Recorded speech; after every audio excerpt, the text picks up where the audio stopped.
শেখ মুজিব যখন আক্রান্ত হলেন তিনি অনেককেই ফোন করেছিলেন, অনেকেই সেদিন সাড়া দেয় নাই। কিন্তু একটা বাহিনী ছিল, যে বাহিনীর জন্য আজও আওয়ামী লীগকে পতনের কথা শুনতে হয়। সেই বাহিনীটার নাম ছিল রক্ষী বাহিনী। আজও ভোট আসলে আমরা শুধু শত্রুরা প্রচার করে আওয়ামী লীগকে ভোট দিলে এদেশের সেনাবাহিনী থাকবে না, তাদেরকে রক্ষী বাহিনীতে পরিণত করা হবে। কিন্তু সেই রক্ষী বাহিনীর কি ভূমিকা ছিল সেই রাতে, যখন আমার জাতির পিতাকে সব পরিবার হত্যা করলো, রক্ষী বাহিনী নীরব ভূমিকা পালন করলো। সেই রাতে রক্ষী বাহিনীর ভূমিকা যেমন ছিল না, তারপরে বঙ্গবীর কাদের সিদ্দিকী সহ অনেকেই বঙ্গবন্ধু হত্যার প্রতিবাদে স্বতন্ত্র বিপ্লব ঘোষণা করেছিল, অনেকে মৃত্যুবরণ পর্যন্ত করেছিল তৎকালীন সামরিক বাহিনীর হাতে। কিন্তু আমাদের সেই রক্ষী বাহিনীর নেতৃত্বে কারা ছিল, তাদের কি ভূমিকা ছিল, কোথায় কি পালন করেছে, কি ভূমিকা, আমরা আজকে জানতে চাই। বঙ্গবন্ধুকে দিয়ে যারা রাজনীতি করেছে, বঙ্গবন্ধুর নাম বিক্রি করে যারা দেশের রাজনীতিতে প্রতিষ্ঠা পেয়েছে, আমরা মনে করি সেই বঙ্গবন্ধুর পৃষ্ঠপোষকতায় যারা রাজনীতিতে পুনর্বাসিত, তাদের মধ্যে অনেকেই বঙ্গবন্ধু হত্যার ষড়যন্ত্রের সাথে লিপ্ত রয়েছে। যেমন লিপ্ত আছে সেদিনকার সেই রক্ষী বাহিনীর নেতৃত্ব।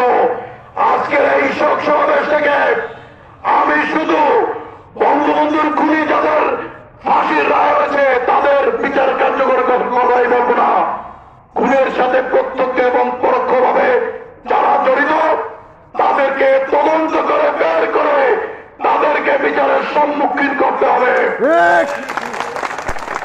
ওই সময় যারা রক্ষী বাহিনীর নেতৃত্ব ছিল, আমি মনে করি প্রত্যক্ষ এবং পরোক্ষভাবে ওই সেই সময়কার রক্ষী বাহিনীর নেতৃত্ব বঙ্গবন্ধু হত্যার সাথে জড়িত। অতএব তাদেরকেও বিচারের সম্মুখীন করতে হবে। আজকে আর ভয়ের কিছু নাই, হারানোর কিছু নাই। অনেকে অনেক রকম মনে করতে পারেন, আজকালকে কিন্তু ছায়ায় ছায়াকে ভয় পায় না, জেল চুলমুলিয়াকে আমরা ভয় পাই না। একটা সময় যদি মানুষ প্রতিবাদ করে মাত্র 10 মিনিট সময় লাগবে।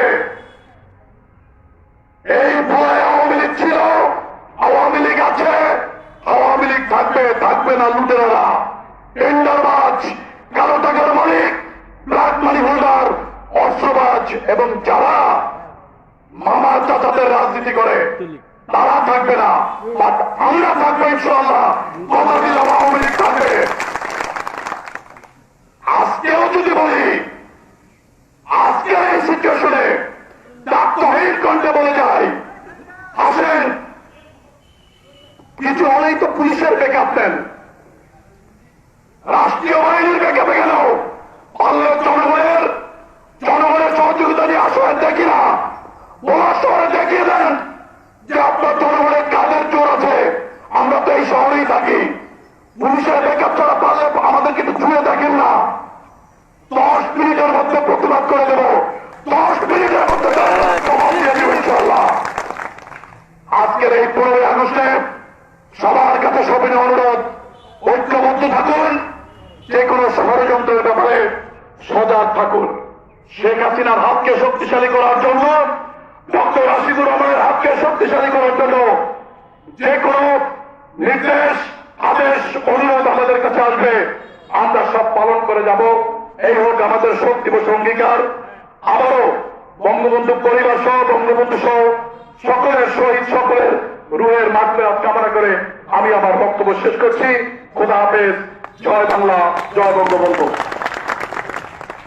সম্মানিত সুধী, আজকের এই সমাবেশে এই পর্যায়ে বক্তব্য রাখবেন আজকের অনুষ্ঠানের সভাপতি, বীর মুক্তিযোদ্ধা জনাব শেখ ফরিদ আহমেদ। জনাব শেখ ফরিদ আহমেদ।